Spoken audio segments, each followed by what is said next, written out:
বিবি পায়রা পায়রা, বিবি পায়রা পায়রা, বিবি পায়রা পায়রা, বিবি ও মামা, দেখো না আমার চুলটা হিরোর মতো লাগছে না? হ্যাঁ তো, তবে বাবান চুলটা আরেকটু কাটিয়ে নিয়ে আসি চল, তাহলে পারফেক্ট হিরো লাগবে। ও মা শোনো, তুমি দোকানদারকে বলবে আমাকে যেন হিরোর মতো চুল কাটিয়ে দেয়, পুরো যেন শাহরুখ খানের মতো দেখতে লাগে। ও মা বলো না, বলবে তো? বলবে না তো? উফ, চুপ কেন করে রয়েছো, কথা কেন বলছো না? হ্যাঁ হ্যাঁ রে বাবা, দোকানদারকে বলবো তোকে শাহরুখ খানের মতনই চুল কাটিয়ে দেবে। ওকে।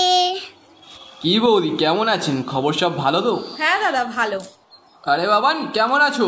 হ্যাঁ ভালো আছি, তবে আমার কিন্তু হিরোর মতো চুল কেটে দিতে হবে। তুমি পারবে তো? আগে বলো, নয়তো তোমার কাছে কাটবো না। সব রকম কাটতে পারি আমি, তুমি এখানে এসে বসো।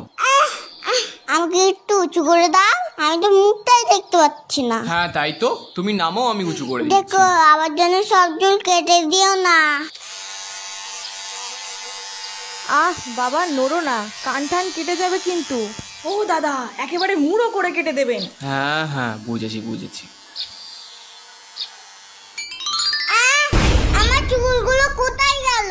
ও বাবান, তুমি কাঁদছো কেন? তোমাকে তো রজনীকান্তের মতো লাগছে দেখতে। ওটা রশ্মি জানি না, আমার চুল আবার লাগিয়ে দাও, না হলে এখান থেকে আমি যাবো না।